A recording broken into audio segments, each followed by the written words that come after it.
والله هو شوف يعني انت حابب تحكي بالمنطق، هذا شيء جميل، لكن المنطق والنصرانية ضدان لا يجتمعان. فما دينك؟ السلام عليكم شيخ. مرحبا مرحبتين. بكم. أنا أول مرة بحكي على اللايف. مسيحي. ما كنيسته؟ أنا ماروني كاثوليكي. تفضل يا كمال. إيه ما بعرف يعني أنا أول مرة صراحة بحكي معك على اللايف. أنا متابعك على طول يعني على طول بحضرك على اليوتيوب وهيك، فحابب هيك أحكي معك شوي. تفضل، اهلا وسهلا. إذا حابب ما بعرف حابب تحكيني بشي موضوع. يعني أنا مني كتير قاري بالإنجيل، مني كتير يعني متعمق، بس إنه هيك بحب أحكي بالمنطق. والله هو شوف يعني انت حابب تحكي بالمنطق، هذا شيء جميل، لكن أوكي. المنطق والنصرانية ضدان لا يجتمعان. أقول ليه؟ لك بصراحة يعني. ليش يعني؟ هقول لك ليش. انت مؤمن بالثالوث؟ مؤمن بالثالوث أكيد. طيب انت كم تؤمن بإله يا كمال؟ بإله واحد. طيب والآب والابن والروح القدس كم واحد هؤلاء؟ إله واحد. هو من يعني أنا من يعني على اللي بعرفه من وقت ما خلقت على الدنيا، ومن وقت ما بلشت المسيحية بنقول إله واحد، بنقول آب طيب. وابن وروح القدس إله واحد. طيب طيب سؤالي، الآب كان يكلم الابن صح ولا لا؟ أوكي. كيف واحد ويكلمون بعضهم؟ ما هو أنت بتعرف يا شيخ إنه نحن بنقول في ناسوت وفي لاهوت. هو الله موجود وين ما كان، يعني بيقدر ما له علاقة يكلم. ليس لها علاقة بالناسوت واللاهوت، يعني الروح القدس له ناسوت؟ الروح القدس. له لا، ناسوت؟ الروح، ما أنت عم تقول الروح القدس هو روح، هو روح الله. يعني ما له ناسوت صح ولا لا؟ الروح إنه ما له ناسوت، هو ناسوت الجسد يعني. خلاص تمام. طيب الروح القدس كان يكلم الآب، كم واحد هؤلاء؟ يعني هو نفس الشخص، يعني بنرجع لنفس القاعدة كيف إنه نفس نفس الشخص. الشخص؟ بس استنى، كيف كان نفس الشخص ويكلموا بعضهم؟ ما هو يعني عادي، يعني انه عادي ما فيها شيء، يعني انه هو الله. يعني نحن يعني مثلا بإيماننا. مثلا مثلا ايه. انت تفضل. سامع بحادثة التعميد قبل ذلك ولا لا؟ التعميد ايه تقريبا، يعني ما عم بقول لك انا يعني بحب احكي اكثر جميل. بالمنطق اكثر من لا من تمام انه شو تمام. بعرف بالشيء خلينا اوكي. نطبق المنطق على حادثة التعميد المشهورة كويس. اوكي. في حادثة التعميد الآب أين كان؟ الاب موجود وين ما كان، هو موجود بالسماء وموجود على في الارض وموجود حادثة، باي مكان. لا لا لا، أنتم تقولون أبانا الذي في السماوات، يعني مزبوط. خليك ملتزم بالنص الكتابي والصلاة الربانية، ما تضيفش شيء من عندك. مزبوط. في حادثة التعميد الآب صدر صوته من أين؟ يعني المفروض من السماء. مش مفروض، هكذا النص يقول. ايه. كويس تمام. الآب كويس. في السماء. الابن أين كان في حادثة التعميد؟ الابن موجود على الارض. موجود في نهر الأردن. جميل. مزبوط. الروح القدس كان على شكل ماذا؟ شكل حمامة. كم واحد هؤلاء؟ ما هو اذا بدك تيجي تحسبهم هيك بدك تقول ثلاثه. يعني بدك تقول ثلاثه، بس اذا بدك تيجي تحسبهم مثل ما نحن بنفكر انه هو المسيح، هو يعني في ظهر فيه روح الله، هو كلمه الله، ما فينا نحسبهم ثلاثه. يعني هو لما المسيح اجى على الارض وهو كان كلمه الله وروح الله يعني يا كمال، تفضل. واحد في السماء وواحد في الأرض وواحد على شكل حمامة، هو ملهش إلا تفسير واحد، إن هم علي. ثلاثة. ما هو التفسير الآخر إن هؤلاء اللي كل واحد في مكان إنهم واحد؟ ما هو التفسير الآخر؟ طيب يا شيخ انا عندي سؤال، ما انا ليه عم بقول لك بحب احكي بالمنطق. هلا نحن بنقول انه الله هو قادر على كل شيء. اذا نحن مثلا بنعتبر انه في الله هو خالق هالسماء وهالارض وخالق العالم كلها، صعب عليه يكون بالسماء ويكون بالارض بنفس الوقت ويكون بروحه بالجو. يعني ما يعني اذا اللي خالق هالجبال وهالسماء وهالارض وهالبشر كلها وكل شيء خلقه، صعب عليه يكون بالسماء ويكون بالارض بنفس الوقت. أنتوا طبعا ما شاء الله يعني ما تعرفوش القدرة الإلهية إلا في المسائل المستحيلة عقليا. يعني أنا لو أخذت موضوع إن الله على كل شيء قدير، طيب مزبوط. ليش ما غفر في دينك؟ ليش ما غفر لآدم بكلمة بدون هذا العناء وتجسد وصلب وموت وقيامة وكل هذا الكلام؟ ليش ما غفر لآدم بقوله غفرت لك؟ انتهى الأمر. بس بدون حق. وراثة خطية. اصبر بس علي. بس بدون تفضل. وراثة خطية، بدون وراثة خطية وبدون هذا الكلام. ليش؟ مش هو قادر على كل شيء؟ ألم يكن قادرا أن يغفر لآدم بكلمة دون هذا التجسد والعناء والصلب والموت والقيام وهذا الكلام؟ ألم يكن قادرا على مغفرة ذنب آدم دون أن تتوارث الخطيئة لباقي البشر وأن يصبح هذا الفيلم الهندي كله؟ أخبرني، هل كان قادرا أم لا؟ طيب يا شيخ هلا هو الله قادر، بس نحن بنجي، نحن من ممتاز. حقنا، نحن من حقنا نقول ممتاز له لله شو يعمل. يعني يا نحن بنجي حبيبي، بنقول. اسمعني بس اسمع. ايه تفضل. الله كان قادرا أن يغفر لآدم دون صلب وتجسد وموت وقيامة ووراثة خطية وكل هذا الكلام، قادر صح؟ فينا نقول قادر. فينا نقول. يعني لا ما لا ما تردد في الموضوع. لا حضر، لانه حضر فينا نقول قادر، وكمان اذا حضرتك عم بتقول انه في كان يعمل غير طريقه، يعني نحن عم نقول له لله شو يعمل، يعني نحن ما فينا نجي نقول للاله سؤالي يا شو عزيزي، لازم يعمل. تفضل. سؤالي واضح. قادر ولا ما هو قادر أن يغفر لآدم بكلمة دون تجسد وقيامة وموت وصلب والكلام هذا كله؟ قادر ولا هو ما هو قادر؟ هو قادر، بس اذا هو نقى هيدا ممتاز. اذا هو نقى هيدا الطريق نحن فينا نقول له لا لا لا دقيقة الاله. بس، دقيقة، ما فيش هذا الكلام في كتابك عشان تقول إنه هو نقى هذه الطريقة. لماذا لم يغفر لآدم بكلمة دون هذا العناء كله؟ طيب من قبل ما كان بعتقد يمكن موسى ما كان عم بيقدم ابنه ذبيحه، ما كان في ذبيحه من قبل، ما كان عم موسى بيقدم ابنه لا ذبيحه موسى لا وبعدين. قدم موسى لا قدم ابنه ذبيحة ولا غيرها. إبراهيم والموضوع قصة مختلفة، ما اوكي تخلطش ابراهيم. الأمور. اوكي. اسمعني، قصة واحدة، هذه ما تخلطش الأمور ببعض. تمام، أنا سؤالي واضح. هو كان قادرا أن يغفر في دينك، كان قادرا أن يغفر لآدم بكلمة دون تجسد وصلب وموت وقيامة وتوارث خطيئة؟ قادر ولا ما هو قادر؟ قادر. لماذا لم يفعل؟ يعني ما يعني انا يعني لا انا ولا انت فينا نقول له الله ليه ما عملت هيك، يعني نحن ما فينا نجي أنا نقول له أسألك الله. في دين، ما هو حتى في دينك ما فيش إن الله سبحانه وتعالى أصلا عمل هذا كله، ما فيش. يعني هذا اختراع كنيسة. يعني أنت لما تقول لي ما فينا نقول لله إنه ما يعمل كذا، لأن ما فيش في دينك أصلا. أعطيني في دينك أن الله سبحانه وتعالى تجسد ونزل ومات 3 أيام وقام من الأموات عشان يغفر خطيئة آدم المتوارث. ما فيش هذا في كتابك. تمام، يعني عشان نحسم الموضوع من البداية، ما فيش. وأنا قارئ كتابك كله وبإمكانك أن تخرج لي نصا هكذا. هذا أولا. ثانيا، تعال نرجع لموضوع الثالوث عشان ما نخرجش يعني عن أصل الموضوع. الجواب بتاعك أن الله قادر على كل شيء ما له علاقة بموضوعنا. احنا نتكلم انه هو واحد ولا 3 عندك. هو لما واحد. تقول لي ان اسمعني، لا مش تفضل. واحد، لا مش واحد، مش واحد. كيف واحد انت حافظ قانون الايمان؟ قانون الايمان قصدك نؤمن باله واحد؟ قانون الايمان كاملا حافظه؟ حافظ. حافظ. في جملة في قانون الايمان تقول اله من اله، صح؟ مزبوط. كم اله هنا؟ هلا اذا بدي اجي اخذها هيك الكلمه اله من اله اكيد بدي اقول لك 2، يعني ما في، اذا بدي احكيك بالمنطق اله من اله بدي اقول لك 2، بس ايوه، نحن ما. وانت قلت من البدايه انك لا تتكلم الا بالمنطق، صح؟ مزبوط، بس نحن ما بنؤمن بإلهين. ممتاز. انت لا تؤمن هذا قانون ايمانك، معناته انت مش نصراني. لا بس هلا اذا قلنا اله من اله يعني ما بنقصد انه في الهين، نحن ما نحن من الاساس بنقول اله واحد امين. يا هذه إضافة، أضيفت بعد الفتح الإسلامي لمصر ودخول العرب إلى بلاد الشام ومصر وكذا. هذه باعتراف القساوسة نفسهم. إذا بتحب أسمعك المقاطع وهم يعترفوا أن إله واحد أمين، هذه أضيفت فيما بعد، سمعك ما عنديش مشكلة. بس قبل ما ننتقل إليها خلينا نناقش موضوع إله من إله. اوكي. السؤال لك الآن، قانون الإيمان عندك يقول إله من إله، نور من نور. كم عندنا إله هنا؟ يعني انا بالمعتقد تبعي باللي انا بآمن فيه اله واحد. يعني اوكي انا بقول لك هذا مش معلش، جملة إله من إله وين موجودة؟ طيب اذا قلنا نور من نور يعني نورين صاروا، يعني إيه. في نورين. في نورين، بس في نور السؤال واحد. إيه. اسمعني بس. معك. نورين. إله من إله، هذه وين موجودة هذه الجملة؟ بالقانون الايمان. قانون إيمان من أبو جهل ولا لا حضرتك؟ القانون الايمان تبعي حضرتي انا تبع المسيحيين. حضرتك أنت، ممتاز مظبوط. جدا. إله من إله، كم إله؟ عم بقول لك اذا في حال بدك تقول لي هيك انه اله من اله، يعني اذا بدي ارد عليك قدام العالم اللي عم تسمعني، اذا بدي اقول لك اله من اله بقول 2، بس نحن ما بنؤمن هيك. ما نحن ما بنؤمن انه في الهين. يعني حضرتك كيف؟ بتعرف يا شيخ، ما حضرتك بتعرف يا شيخ انه نحن من اول ما يا بلش المسيحيه كمال، بنقول يا كمال، ما تجنناش على هالليلة البيضاء هذه، ما ليش؟ تجنناش. انت تقول لي ان الكلمه اله من اله معناها الهين، بس احنا مش بنؤمن بالهين. كيف جت هذه معناتها؟ ما هذا قانون ايمانك، مش قانون ايمان ابو جهل. هذا قانون ايمانك انت يا عزيزي. يعني قانون ايمانك يقول لك اله من اله، وانت قلت معناها 2. مش مفروض انت تكون ملتزم بهذا القانون الايمان، ولا انت مش نصراني؟ لا مزبوط، بس ما هو كمان بنفسه بقول مساوي الاب في الجوهر. ما يعني ما ما معنى يعني مساواه معناتها 2. يعني انا لما اقول لك مساواه الرجل، اسمع، مساواه الرجل بالمراه، كم واحد؟ مساواة الرجل بالمرأة. اي مثلا لما اقول لك هذا الكلام، كم واحد؟ هيك عم تحكي عن 2، اذا مساواة الرجل حتى انت بالمرأة. لما تقول لي الابن مساوي للاب في الجوهر، يعني 2. كلمه مساوي تفيد التعدديه يا عزيزي.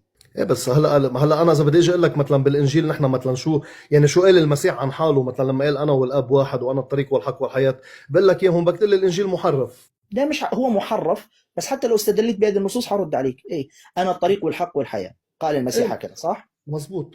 طيب تمام. طريق لمن؟ انا الطريق والحق والحياه لكل البشريه. لما قال انا الطريق، طريق الى من؟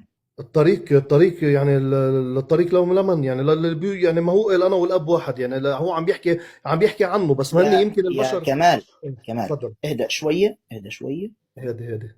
روق شوي. تمام. مروق كثير والله، مبسوط عم بحكيك. ممتاز، وانا مبسوط اكثر منك، مع ان شكلنا حنطلع من هذا الحوار مجانين، لكن الله يستر ان شاء الله. لا لا ان شاء الله لا. بس اهدأ شوي. تمام. السؤال لما قال انا الطريق والحق والحياة، انا الطريق، طريق الى من؟ الطريق الى الله الخالق. المسيح طريق الى الله الخالق. هو ما هو عم بيكلم، هو عم بيقول لهم انا يا والاب واحد، يعني هو لما يا عم بيقول. كمال، ايه كمال، بس ركز تفضل. معي، ركز معي، انت مزبوط. بديت تصحصح معي شوي شوي، جميل جدا. لما المسيح قال انا الطريق، طريق الى الله الخالق تقصد، صح؟ مزبوط. ممتاز. انت هكذا اعترفت انه نبي وليس الها. الف لا مبروك عليك. لا الف مبروك، انا ما اعترفت انه الف نبي. مبروك، الف مبروك، خلاص مبروك. بس هو يا مبروك، شيخ لما يقول لهم قبل ان مبروك، يكون مبروك، طيب. كمال، مبروك، طيب مبروك، انا بس انا ما قلت انه مبروك. نبي. بس انا ما قلت انه نبي. خلاص، بقولك ان هو طريق الى الله الخالق، هم الانبياء اصلا طريق الى الله الخالق. مبروك، خلاص مبروك، ما تناقشش. الغي طيب النص. تعال النص هو الاخر، اوكي. تعال طب هو النص الاخر، حضرتك عم تعال النص. بتقول قلنا لك ايه؟ مبروك يا كمال. طيب في يكمل. ما تكملش، خلاص الموضوع هذا خلاص انتهى، انحسم. لا ما تعال حضرتك. النص، مع اصبر عليه شوي، تعال النص تفضل. الثاني. انا والاب واحد. تمام. اوكي. حتى هو حنقول لك ان شاء الله مبروك. طيب في نص اخر قال ابي اعظم مني، كيف هو والاب واحد؟ وفي نص اخر يقول ابي اعظم مني. هذا تضارب في الانجيل عندك اصلا. يا اما انت فاهم نص انا والاب واحد غلط، واحد من الاثنين.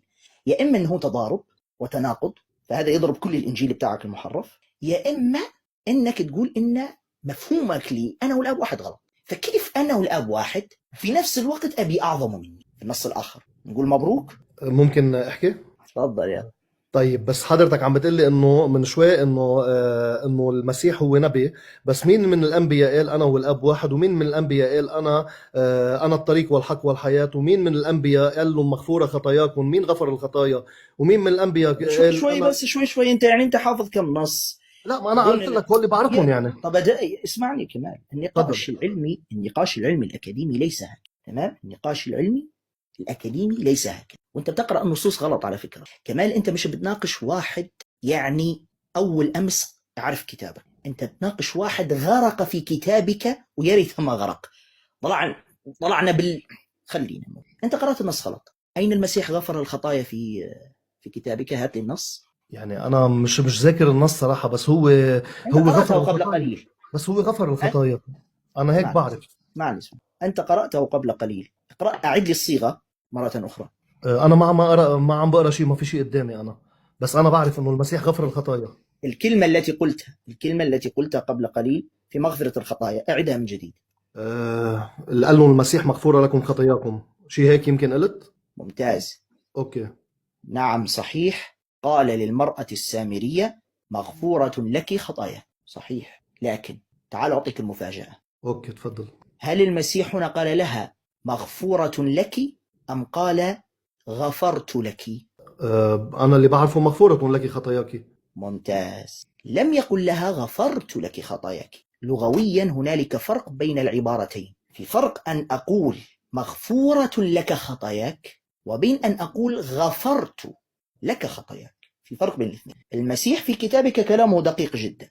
قال للمرأة السامرية مغفورة لك خطاياك، إعرابها مبني للمجهول، أو تستطيع أن تقول أنه ناقل أن هنالك من غفر لها، ناقل أن هنالك من غفر لها، مثل ما قال النبي صلى الله عليه وسلم من صام رمضان إيمانا واحتسابا غفر له ما تقدم من ذنبه. شوف التعبير، غفر له ما تقدم من ذنبه. هل ثمة مسلم قال النبي صلى الله عليه وسلم هنا غفر الخطايا؟ المسلمين عاقلين الحمد لله. المسلمين ما يتمسكوش بأي قش عشان يعبدوا الأنبياء. نص بسيط جدا، أي أن الله عز وجل قد غفر لمن صام رمضان إيمانا واحتسابا. كذلك المسيح لما قال لها مغفورة لك خطاياك، فهو لم يقل لها غفرت لك خطاياك، لم ينسب الأمر لنفسه. أنت مفروض عندك في كتابك قصة الصلب الموجودة في كتابك أن الذي كان معلق على الصليب، أنت تقول المسيح، طبعا هذا لا نؤمن به، لكن أنت تقول المسيح. ماذا قال على الصليب الذي تقول عنه المسيح؟ ماذا قال على الصليب؟ يا أبتا اغفر لهم، صح ولا لا؟ مزبوط. ليش ما غفر لهم هو؟ ما دام هو يغفر في الخطايا، ليش قال يا أبتاه اغفر لهم؟ ليش؟ يعني انا اذا بدي اقول لك اللي انا بآمن فيه، انه هو كان الناسوت عم بيحكي مع اللاهوت، يعني هو عم بيحكي، يعني لانه الله موجود وين ما كان، هو روح الله ظاهره بالمسيح، وهو عم بيحكي مع الله اللي ظاهر وين ما كان. يا اي جميل، انت هذا كله، هذا الطبيخه اللي قلتها هذه حاليا الان، هذه كلها مش موجوده في كتابك، مش موجوده في كتابك. في شيء في كتابك اسمه ناسوت ولاهوت؟ وين؟ ترى تخترع، اخترع حتى انا، ها؟ لا طيب، سهل ترى. في اعلق على الموضوع. عندك، لا لا، سؤالي واضح، عندك في تفضل. كتابك شيء اسمه ناسوت ولاهوت؟ يعني لأقول لك انا صراحه قاري، لا بس انا من وقت ما خلقت هذا اللي بعرفه، انه ما لي المسيح. علاقه بين وقت ما خلقت لا، ما انا عم وغيره. خبرك انه هذا اللي بعرفه، انا انا اقول لك قاري بيني، وكذب ما رح كذب. تمام جميل، انا بيني وبينك يا عزيزي كتابك. لما تجيب مصطلح، جيب من كتابك. اختراع مصطلحات، ترى كلنا نعرف نخترع مصطلحات عادي جدا. يعني مثلا النص انا والاب واحد، هنا كان المسيح يتكلم بالهلفوت، وكان يخاطب التلاميذ بالفلسوت، يعني على وزن ناسوت ولاهوت. هنا المسيح كان بيتكلم بالهلفوت والفلسوت. تعترض علي؟ ليش تعترض علي؟ زي ما اخترعت مصطلح، اخترعت حتى انا مصطلح. بسيط جدا الامر. هتقولي وين هلفوت وفلسوت في كتابك؟ اقول لك وين ناسوت ولاهوت كمصطلح يعني مرتبط ببعضه في كتابك. اخرج لي المصطلح، اخرج لك انا المصطلح هذا. تخترع نخترع، حتى انا شاطر في الاختراعات، لو سهل جدا الموضوع، عادي جدا. هلفوت، فلسوت، كلسوت، بلسوت، كله عادي جدا، استطيع ان اخترع زي ما انت تخترع. فلذلك خلينا نرجع لكتابك ونتحاجج بكتابك. مع اني انا عارف ان هذا الكتاب محرف وضايع نسخه الاصليه، والمخطوطات الموجوده كلها متناقضه مع بعضها، والتراجم متناقضه مع بعضها، وهو نفسه هذه الترجمه اللي بين يدي، هذه الفان دايك، كلها متضاربه مع بعضها متناقضه. بس سلمت لك عشان تعرف ان المسلم طيب، سلمت لك نتناقش في هذا الكتاب. حتى في هذا الكتاب لن تجد ان المسيح الها. ترى اذا على عباره انا والاب واحد، عادي جدا. حتى انت قلت ما فيش نبي قالها وكذا، مش كل عباره يعني يقولها نبي شرط انه يكررها للنبي الاخر، ما فيش. هذه مقارنه زائفه. يعني هل شرط اذا المسيح قال كلمه او مصطلحا لازم كل الانبياء يقولونه؟ طبعا لا. لكن نتناقش في معنى العباره. انا الطريق والحق والحياه، هذه قالها المسيح. هتقول لي ما فيش نبي اخر قالها. طيب خلاص، ما فيش نبي اخر قالها. ما معنى انا الطريق؟ انت بنفسك اعترفت انا طريق الى الخالق. هذه رساله كل الانبياء هكذا. انا والاب واحد، المسيح قالها عن تلاميذه. تلاميذ المسيح واحد مع الآب في نفس الإنجيل، إنجيل يوحنا، قال كما أنت أيها الآب في وأنا فيك ليكونوا هم أيضا واحدا فينا كما أنا فيك وأنت في. يعني حتى التلاميذ واحد مع الآب. اوكي شيخ، بدي اسالك سؤال. هلا حضرتك على طول بتقول على الانجيل المحرف، وانا ما رح اعرف اقول لك الايه مزبوطه مثل ما هي، بس ما انتم عندكم بالقران الكريم بيقول انه يعني انتم بدكم ترجعوا للكتب اللي قبلكم، انه مصدقا لما بين يديكم. يعني كيف بتقول عن الانجيل محرف وانتم عندكم هيدي الايه بقلب القران؟ صحيح، نحن عندنا في الإسلام ومن أركان الإيمان أن نؤمن بالكتب التي أنزلها الله عز وجل على أنبيائه. صحيح. ما هي الكتب التي أنزلها الله عز وجل على أنبيائه؟ أوحى الله تبارك وتعالى الإنجيل إلى عيسى عليه السلام وأنزله عليه. سؤال: هذا الكتاب اللي بين يديك هل هو منزل على عيسى المسيح وأوحاه الله على عيسى إلى عيسى المسيح في إيمانك؟ جاوب نعم أو لا. انا بعرف انه هن الرسل اللي كتبوا، يعني اللي شافوه، اللي عايشوه. لا، أنا سؤالي واضح. أنت في إيمانك هذا الكتاب أنزله الله على عيسى المسيح وحيا وآتاه الإنجيل؟ لا. سقطت شبهتك، فالقرآن الكريم يتحدث عن كتاب غير الذي بين يديكم اليوم. بس شو اللي بيسمع؟ القرآن الكريم يتحدث عن إنجيل آتاه الله عز وجل لعيسى عليه السلام. ما يتحدث عن إنجيل متى، إنجيل مرقس، إنجيل يوحنا، إنجيل لوقا، سفر أعمال الرسل، رسائل بولس ال14، رسالة بطرس الأولى، رسالة بطرس الثانية، رسالة يوحنا الأولى، رسالة يوحنا الثانية، رسالة يوحنا الثالثة، رسالة يهوذا، رسالة يعقوب، سفر رؤيا يوحنا اللاهوتي. شبه الخبر هذا كله. القرآن الكريم ما تحدث عن هذه الكتب اللي كل واحد جاي يكتب لي في رسالة القرآن الكريم تحدث عن كتاب أوحاه الله تبارك وتعالى إلى عيسى عليه السلام. ايش دخل الكتب اللي بين يديك اليوم؟ كذلك الأمر مع التوراة. أنزل الله عز وجل توراة على موسى عليه السلام. ما عندك أنت توراة موسى اليوم، ليس عندك. أنت عندك أسفار 5: التكوين، الخروج، اللاويين، العدد، التثنية. وهذه الأسفار معظم علماء اليهود والنصارى لا يقولون كاتبها موسى، ولا يندري عنها أصلا موسى عليه السلام. بالتالي القرآن الكريم يتحدث عن كتب غير الكتب التي أنت تعتقد بها. شيخ، هلا اذا القرآن الكريم عم بيحكي على غير كتب، يعني كمان اذا الكتب منا موجودة كمان، يعني فينا نقول بيسقط الكلام اللي بالقرآن، لانه كمان ما في شيء بيثبت انه كان في كتب موجودة ونزلت على عيسى وراحت. يعني من قال لك أن لا يوجد إثبات على ذلك؟ لا يوجد اثبات. في عندك من دليل؟ قال لك؟ من أين جئت؟ من أين جئت بهذا؟ لانه كل الكتب اللي نزلت من قبلك ما عم تعترف فيها، وعم بتقول في كتاب تاني وما عندك دليل. أصلا وين أنت الكتاب معلش التاني؟ تفضل. الكتب التي بين يديك أصلا أنتم باعترافكم أنتم نفسه مش منزلة، لا تقولون عنها منزلة، تمام؟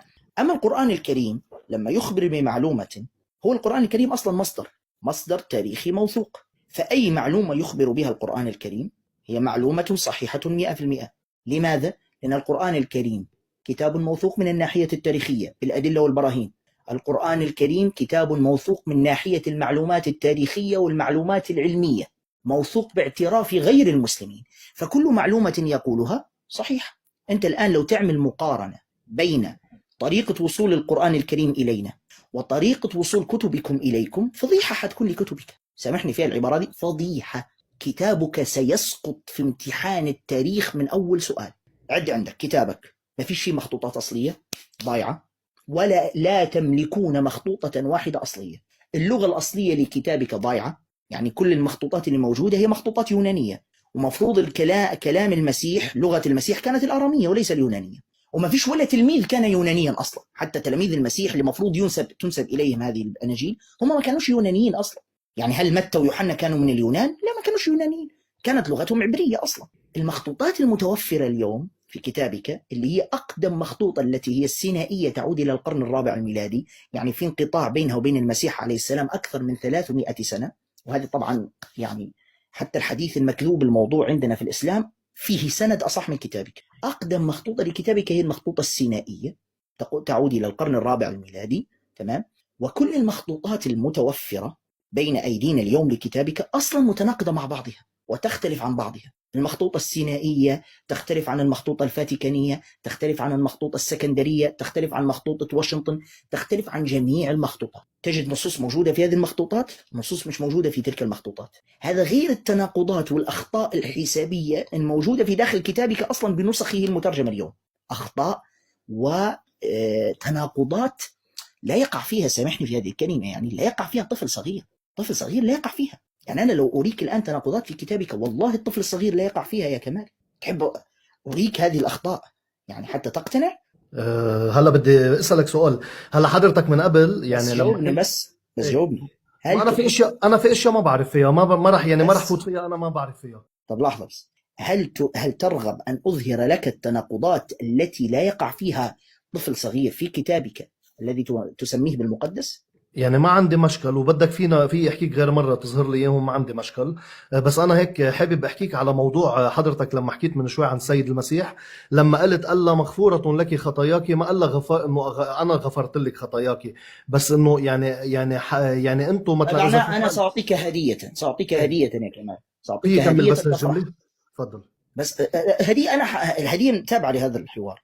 سأعطيك هدية ستفرحك. دعني أسلم معك جدلا وأقول لك المسيح غفر الخطايا. هل عندك في كتابك وفي دينك فقط الإله هو الذي يغفر الخطايا؟ ما بعرف، بس أنا بعرف إنه نحن كمان بنعترف للإخوارنا وبيغفروا الخطايا، لأنه عندهم السلطان. دقيقة أخ كمال، لأنه عندهم السلطان. يا أستاذ كمال استنى، كلكم تصفيقة حارة لكمال. إخوارنا بيغفروا الخطايا لأنه أخذين السلطان، لأنه عطاهم السلطان، ربنا عطاهم السلطان إنه يغفروا الخطايا. برافو عليك. تعال أوريك مفاجأة. السلطان واخذينه صح؟ سلطان مغفرة الخطايا. تعال شوف المسيح ماذا قال. افتح إنجيل متى 28-18، شوف المسيح ماذا قال. شوفها. فتقدم يسوع وكلمهم قائلا إيش؟ دفع إلي كل سلطان في السماء وعلى الأرض. دفع. أوكي. تعرف ما معنى دفع؟ أعطى. أحسنت. يعني المسيح نفسه حتى لو فرضنا أنه يعمل معجزات وقوات ومغفرة خطايا، هذا السلطان مدفوع إليه من الله، زي ما عندك في اعتقادك مدفوع إلى الخوارنة والقساوسة. طيب شيخ زين، بس ما بتحس انه في تناقض بهذا الشيء؟ انه كل يعني كل حضرتك لما تحكي عن المسيح او حيلا حدا مسلم لما كتير يعطي عن المسيح انه دفع له، هو كلمة الله، وهو رفعه الله على السماء، هو الوحيد اللي طلع وبده يرجع يجي باخر تمام الزمان. طب شو تمام شو تمام هالعظمة تمام. اللي عنده اياها المسيح؟ اهدى شوي اهدى شوي. اوكي. أولا أنا حين أخاطبك وأحدثك عن المسيح وفقا للصورة التي موجودة في كتابك وليس التي في ديننا، هذا أولا. ثانيا، شو هي العظمة أنت اللي حكيت عنها؟ أي عظمة بالضبط؟ ما حضرتك عم بتقول اعطي الي كل سلطان بس بالسماء وعلى الارض. تمام تمام. يعني أعطي شو إليه. بدنا اكثر من هيك نحن؟ دقيقة بس، تفضل دقيقة. تفضل. لما النص يقول أعطي، يعني هو كان عنده ولا ما كان عنده؟ يعني اذا مثل ما عم تقول لي اعطي، يعني ما كان عنده، اعطاه الله، ميزه. طيب أعطاه الله معناته هو مش إله يا كمان، مش إن إحنا نهرس ونخرطه من بدري نحن، ونفس الكلام مش إله معناته عظيم، مش عظيم مش موضوعي، بس مش إله. هنا النقطة، ليس بس هو إله. قال لهم قبل ان يكون ابراهيم انا كائن، وقال لهم انا يا رجل البدايه يا والنهايه. يا كمال يا كمال، ترى يعني والله لو ليه؟ ناقشتك يا كمال اسمعني، تفضل. هذه النصوص والله كلها حافظها، بس ليش أنت تقفز من نقطة إلى نقطة؟ ليش؟ عيب. لا، هذا ما هذا لانه مش حوار حضرتك عم تقول اسمعني لي منه اله. اسمعني بس يا كمال، هذا مش حوار أكاديمي، هذا مش حوار أكاديمي. الحوار الأكاديمي نخلص من النقطة بعدين ننتقل إلى النقطة الأخرى، هذا هو الحوار الأكاديمي. فهمت علي؟ تريد أن نتناقش في قبل أن يكون إبراهيم، أنا كان حاضر، ما عنديش أي مشكلة، لكن ما تقفزش قبل ما ننتهي من النقطة الأولى، لأن هذا يدل على شيء سنحن في الكلمة، يدل على أنك عجزت في الرد على النقطة الأولى فقفزت قفزة الكنغر إلى النقطة الثانية، والكنغر مش هينقذك مني تراها، انتبه. أنا صياد كناغر من زمان على فكرة، فاحذر. ايه، فلذلك خليك ايش؟ ريلاكس وهدوء، شوي بشوي ننتهي من نص ننتقل إلى الذي بعده. طيب لما السؤال الآن لما قال دفع إليه، هو في إله يدفع إليه شيء؟ بصراحة بالمنطق في إله يدفع إليه شيء؟ لأن أنا لما أقول لك يدفع معناته هو كان لا يملك ذلك. يعني لما النص يقول دفع، يسوع يقول دفع إلي كل سلطان في السماء والأرض، معناته هو ما كانش عنده سلطان لا على السماء ولا على الأرض، فدفع إليه يعني هو فاقد لهذا الشيء كان. وهذا من أكبر النصوص التي تنسف أنه إله، باعتراف والله الرجل قال لكم أنه 90 مرة أنه إنسان، 90 مرة قال لكم أنه إنسان، بس أنت بلوسكم متربع فيها ديناصورات مش عارف حكايتكم. يعني رجل يقول لك يسوع قال لكم في الأناجيل 90 مرة إنسان وابن إنسان، إنسان وابن إنسان، غير النصوص التي يعني يقول فيها أنه هو نبي ورسول وعبد وبشر، شنو يقول لكم أكثر من ذلك؟ طيب خلاص. يا شيخ هلا يعني هلا كل اللي اجوا من 2000 سنه لهلا، كل الانبياء وكلهم ماتوا وكلهم اندفنوا، ما في غير المسيح دفع على له السلطان بالسماء وعلى الارض، وهو الوحيد اللي بالسماء وهو الوحيد اللي حيجي بالاخر. يعني ليه ما فينا ليه بتنكر انه هو اله؟ اهدى. تفضل. من قال لك ان المسيح الوحيد في السماء؟ يعني هو مين من الانبياء، مين اللي اجوا على الارض، ومين طلع على السماء؟ حاضر. في عقيدتك النبي إيليا صعد إلى السماء، اوكي. هذا واحد. اثنين، النبي أخنوخ في كتابك صعد إلى السماء.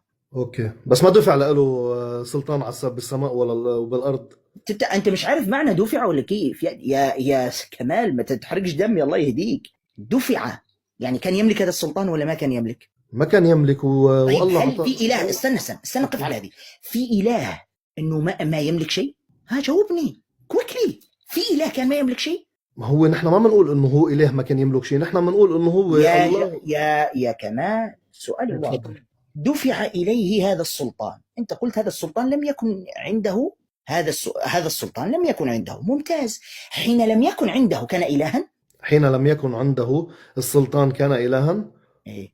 سؤال ما خطرش على بالك صح؟ لا مش ما خطر على بالي، بس ما لأنه يعني أنا بفسر، يعني نحن المسيحية بنفسر عقيدتنا بطريقة وحضرتك يا بتفسر غير خليني من تفاسير المسيحية وغيرها. سؤالي كالتالي، لما يسوع قال دفع إلي كل سلطان في السماء وعلى الأرض، ممتاز. لما دفع إليه هذا السلطان، دفع يعني في وقت من الأوقات لم يكن موجودا عنده هذا السلطان، هل حين لم يكن موجودا عنده هذا السلطان كان إلها؟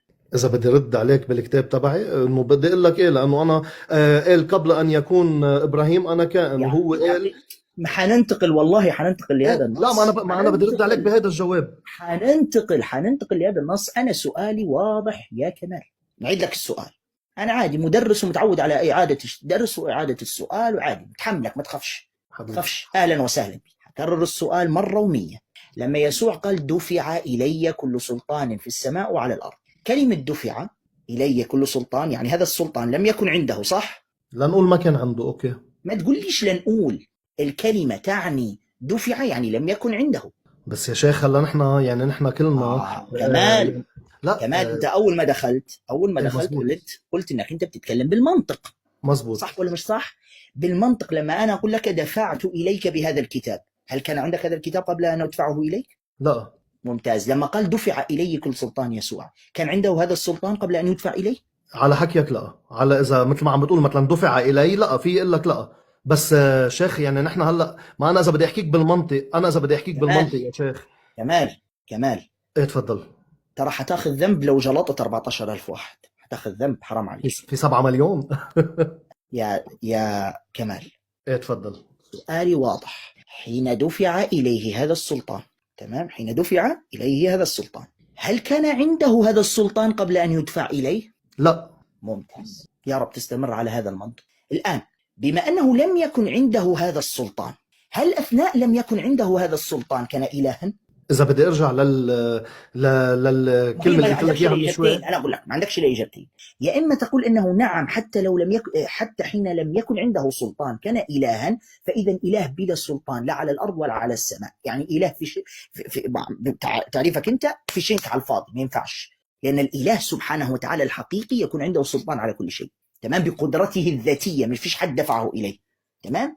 يا اما تقول لا، هو ما كان اله قبل ان يكون عنده سلطان، معناتها يعني انتخبوه بعدين وصار إلها، وكان قبل ما كانش إله. ما عندكش واحد من الاثنين، ما عندكش إجابة ثالثة. طيب يعني ليه ما بتخليني مثلا نقول الجمله اللي عمل لك اياها انا قبل، اللي هي بترد على سؤال حضرتك؟ خلاص يعني بتقلي بعدين نرجع عليها، بس ما هي بتدل انه هو كان موجود قبل. ممتاز، انت تريد النقاش في قبل ان يكون ابراهيم انا كان، صح؟ انا كان مزبوط. ما معنى هذه الجمله؟ وهو لما قال لهم هيك قال له عم بجدف على الله. خليني شو قالوا، خليني من اللي مزبوط. قال اذا هم قالوا عنه مجنون، وقالوا عنه ابن زنا، وقالوا عنه اشياء كثيره، دعك منهم. انا اسالك انت، ما معنى قبل ان يكون ابراهيم انا كائن؟ يعني هو كان موجود من الازل. هو قال قبل ابراهيم، ما قالش الازل.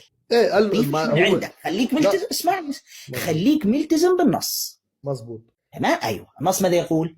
قبل ان يكون ابراهيم انا كائن. ممتاز جدا. وهو اصغر من ابراهيم. هل اسمعني، اوكي، في النص اليوناني، في المخطوطات اليونانيه، في النص اليوناني العباره ليست هكذا، حرفوها يا عزيزي. انت الان لو فتحت اي ترجمه غير ترجمه الفان دايك، سواء الترجمه العربيه المشتركه او ترجمه كاثوليكيه، بما انك انت كاثوليكي، يعني كويس انك انت كاثوليكي، انا عندي ترجمه كاثوليكيه. أوكي. الترجمه الكاثوليكيه لا تقول قبل ان يكون ابراهيم انا كائن، ما فيش. انما النص يقول في النسخه اليونانيه وفي بعض التراجم العربيه، في النص في اليوناني هكذا: ايجو ايمي، باللغه اليونانيه ايجو ايمي. ايجو ايمي المقابل العربي لها انا هو. لذلك النص في المخطوطات يقول قبل ان يكون ابراهيم انا هو، وليس انا كائن. انا، وعباره انا هو اللي هي باليوناني ايجو ايمي قالها شخص، قالت يعني عده شخصيات في العهد الجديد عندك في الاناجيل قالتها. يعني يهوذا الاسخريوطي الخائن قال ايجو ايمي، انا هو بالعربي. عندك الذي الاعمى الذي فتحت عينيه قال ايجو ايمي، بالعربي انا هو. فهل هؤلاء كلهم صاروا آلهة؟ هذا واحد. لو انا اتيتك بنص عن المسيح انه قيل عنه لا بداية ايام له ولا نهاية حياة له، هل هذا يدل على الالوهية وانه ازلي؟ لا بداية حياة له ولا نهاية. ايوه، انه هيك بتنفهم، انه ما له بداية وما له نهاية، يعني انه هو من موجود منذ الازل. ممتاز. بس هذه لم تقال ولا ما قيلت عن المسيح، قيلت عن شخصية أخرى في كتابك. مين؟ قيلت عن القديس ملكي صادق في رسالة العبرانيين الإصحاح 7 والعدد 3. النص يقول عن ملكي صادق اللي هو مجرد قديس لا بداءة أيام له ولا نهاية حياة له ولا أبا له ولا أم له، بل هو مشبه بابن الله. هكذا النص يقول في رسالة العبرانيين 7. هذا مش قبل أن يكون إبراهيم أنا كائن، هذا أصلا ملوش بداية، ليس له بداية. والله وتالله وبالله لو أن هذا النص الذي قيل عن ملك صادق قيل عن المسيح يسوع في كتابكم، لو ده لو بقى، أقسم بالله لطرتم بهذا النص إلى عنان السماء ولستدليتم به في كل حوار وصدعتم رؤوسنا به. طيب يا بس شيخ لأنه استنى تفضل. بس لأن النص لم يقال عن المسيح بل قيل عن شخصية أخرى، مجرد إنسان قديس، هنا تطلع لك التأويلات والتفسيرات والتخبيصات والترقيعات. أنتوا لو أريكم تفسير النصارى للنص هذا عن القديس ملكي صادق، تقولوا هؤلاء مش هم اللي مؤمنين بأن المسيح إله، بيبرروا لهذا النص تبريرات. تخيلوا ماذا يبرروا، يقول لك لا بداية أيام له، لا هو ملوش بداية كهنوت وملوش نهاية كهنوت، وليس له أب كهنوتي وليس له أم كهنوتية. طيب ليش يا أساتذة ويا قساوسة ما فسرتم مثل هذه التفسيرات عن المسيح عليه السلام؟ ليش؟ هي الحكاية هوى، هم يريدون تأليه المسيح بأي طريقة، فلذلك يفتشوا على أي قشة يتمسكون بها عشان يألهوا هذا الرجل الذي قال عن نفسه 90 مرة إنسان وابن إنسان. المهم، ما زلنا ما كملناش عن موضوع كائن قبل أن يكون إبراهيم أنا كائن. طبعا كما قلت لك العبارة ليست أنا كائن، لكن خليني أسلم لك أن هي العبارة أنا كائن. هل تعلم أن بولس في كتابك في رسالته إلى أهل أفسس قال بالحرف، قال كما اختارنا أن نكون قديسين قبل تأسيس العالم. ركز، أعيد لك النص، كما اختارنا فيه أن نكون قديسين قبل تأسيس العالم. يعني بولس عندك يجعل من القديسين أنهم موجودون من قبل تأسيس العالم، مش قبل إبراهيم، قبل تأسيس العالم. فهل ستستدل على أن القديسين آلهة كما استدليت بقبل أن يكون إبراهيم أنا كائن؟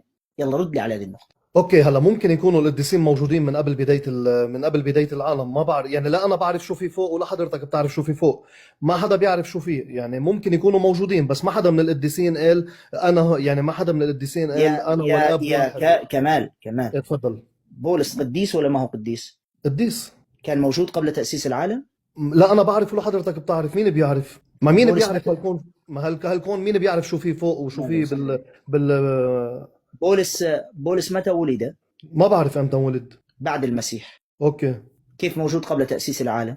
ما هو يعني مين بيعرف انه اذا كان موجود قبل، ويعني مين بيقدر يعرف؟ يعني اذا في اشياء، ما انا اذا بدي اجي سلم انه الله قادر على خلاص دعك من بولس. بابا الكنيسة الحالي، بابا كنيستكم الحالي، قديس ولا ما هو قديس؟ انه قديس. هلا نحن من بعد ما يموت الشخص، اذا في حال عمل اعاجيب بيتوبوا قديس. ماشي. البابا بتاعكم، بابا الكنيسة الحالي، لما يموت حيكون قديس ولا لا؟ ممكن يكون قديس، ممكن لا. اذا عمل اعاجيب بصير قديس، لانه اللي بيعمل اعاجيب بتوبوا قديس. طيب تمام، لو فرضنا انه عمل اعاجيب وصار قديس، تمام؟ اوكي. هل ينطبق عليه هذا النص؟ لا، لانه اختارهم قديسين قبل تأسيس العالم؟ لا، لانه هن عم يحكوا يمكن عن ناس معينين، ما عم يحكوا عن البابا اللي موجود حاليا.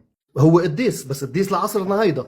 اللهم صبرني، اللهم انزل علي صبر. ليش يا شيخ ليش؟ اللهم انزل علي صبر. ما هن عم يحكوا عن ناس اوريدي بالماضي، ما عم يحكوا عن ابونا اللي موجود هلا حاليا.